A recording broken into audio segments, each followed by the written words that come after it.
दोस्तों, भारत और दक्षिण अफ्रीका के बीच 2 मैचों की रोमांचक टेस्ट सीरीज के दूसरे टेस्ट मैच शुरुआत गुवाहाटी के बारसापारा क्रिकेट स्टेडियम से हो चुकी है।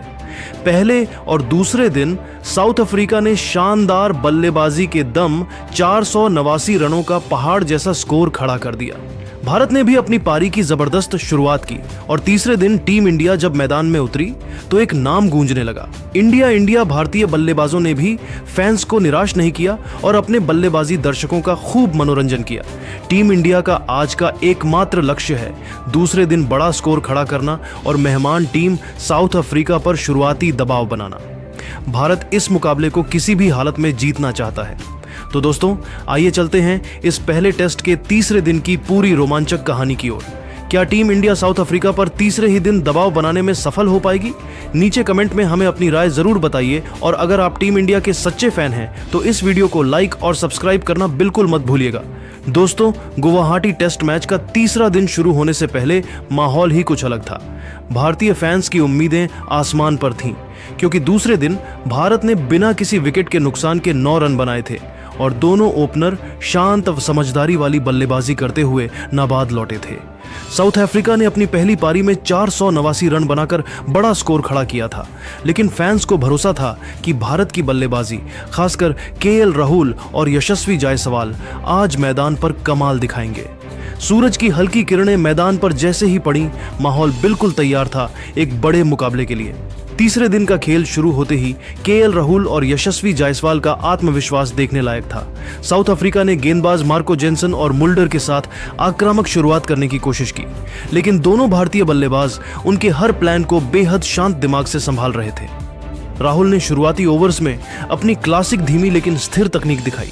वह गेंद को देर से खेलते, छोड़ते और जब भी मौका मिलता स्क्वायर या पॉइंट की दिशा में रन निकाल लेते। दूसरी ओर यशस्वी जायसवाल आज एक बिल्कुल अलग अंदाज में दिख रहे थे, संयम भी और आत्मविश्वास भी। जैसे जैसे ओवर बीतते गए, जायसवाल की टाइमिंग और भी बेहतरीन होती गई। उन्होंने मल्डर की थोड़ी सी शॉर्ट गेंद को बैकफुट पर जाकर जोरदार तरीके से पुल किया और चौका प्राप्त किया। फिर अगले ओवर में जॉनसन की फुल लेंथ गेंद को कवर ड्राइव के साथ बाउंड्री तक पहुंचा दिया। स्टेडियम में बैठे फैंस की खुशी का ठिकाना नहीं था। यशस्वी का हर शॉट दर्शकों के दिलों में जोश बढ़ा रहा था। केएल राहुल ने भी अपनी क्लास से साउथ अफ्रीका के गेंदबाजों को बताते रहे कि उनके अनुभव और तकनीक से पार पाना इतना आसान नहीं होगा। एक समय ऐसा आया जब जॉनसन ने शानदार बाउंसर फेंकी, लेकिन राहुल ने उसे सिर के ऊपर से झुकते हुए छोड़ दिया। बिल्कुल टेस्ट क्रिकेट मास्टर क्लास वाला अंदाज। इसके बाद राहुल ने एक बेहतरीन स्ट्रेट ड्राइव मारा जो किसी पेंटिंग की तरह खूबसूरत लग रहा था।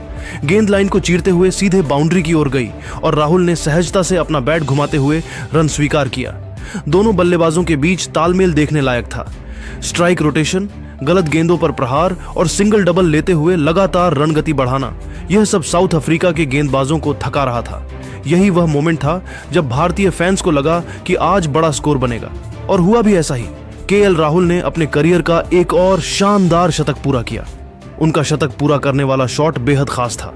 हार्मर की हल्की उड़ती हुई गेंद को उन्होंने पिच पर आगे बढ़कर कवर की दिशा में टाइमिंग के साथ बाउंड्री तक भेज दिया।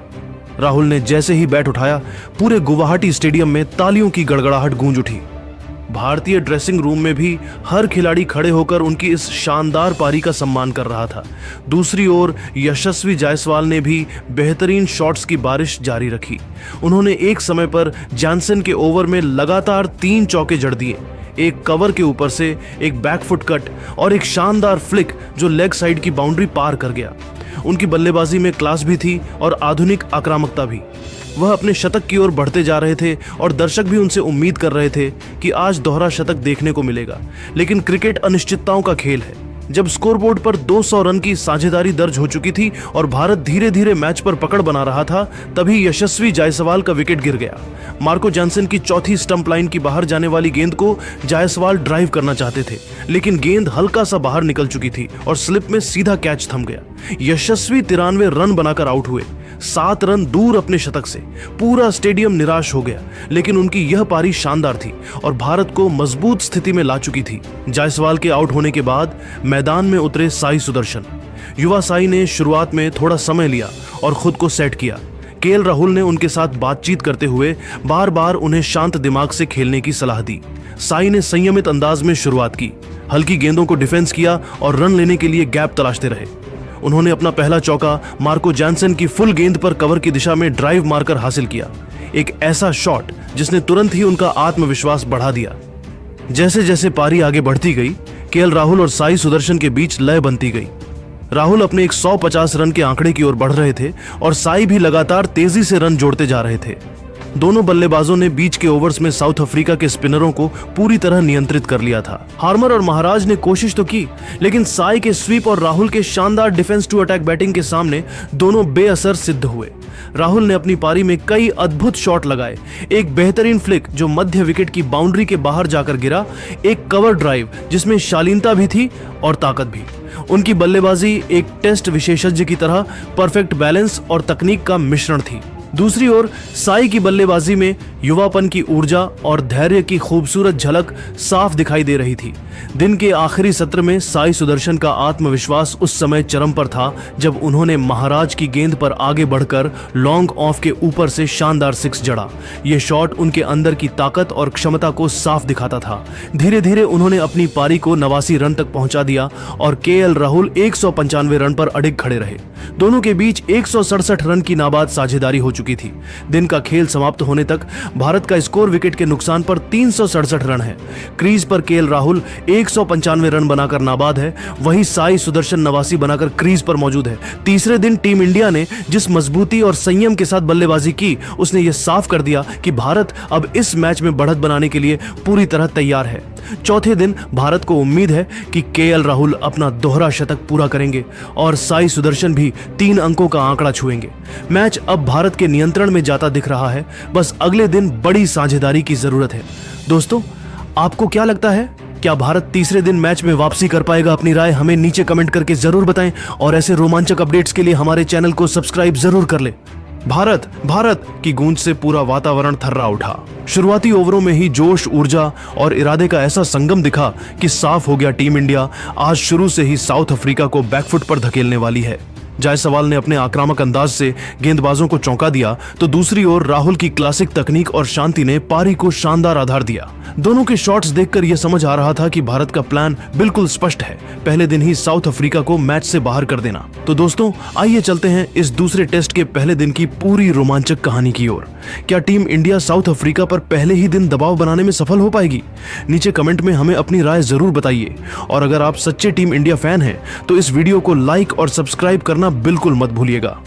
गुवाहाटी के बारसापारा क्रिकेट स्टेडियम में भारत और दक्षिण अफ्रीका के बीच खेले जा रहे दूसरे टेस्ट मैच के पहले दिन कुछ ऐसा देखने को मिला जिसने मैदान का माहौल, खिलाड़ियों का आत्मविश्वास और भारतीय फैंस की उम्मीदें तीनों को एक नई ऊंचाई दे दी।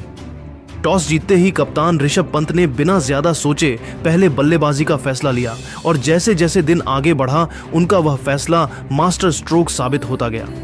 सुबह की हवा हल्की ठंडी थी, पिच पर हल्की नमी थी और दक्षिण अफ्रीका के तेज गेंदबाज नई गेंद के साथ खतरनाक शुरुआत का सपना देख रहे थे।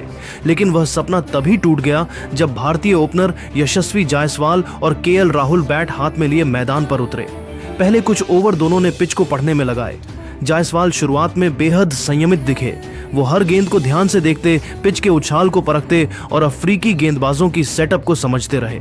लेकिन जैसे ही उन्हें थोड़ी चौड़ाई मिली, उन्होंने अपने असली रूप में आने में 1 सेकंड भी नहीं लगाया। रबाड़ा की ऑफ स्टंप के बाहर छोड़ती हुई गेंद पर लगाया गया उनका पहला कवर ड्राइव किसी बयान से कम नहीं था। गेंद सीधी बाउंड्री की तरफ निकल गई, जैसे उस पर नाम लिखकर भेजा गया हो। अगले ओवर में नॉर्थ जे की गुड लेंथ गेंद को उन्होंने हवा में तैरते हुए पुल कर दिया और गेंद स्क्वायर लेग की तरफ 4 रन के लिए निकल गई। उनके फ्लिक शॉट्स तो जैसे कला के नमूने थे। स्टंप की लाइन वाली गेंद को सधी हुई कलाई से उठाकर सीधा मिड विकेट बाउंड्री के पार भेज देना,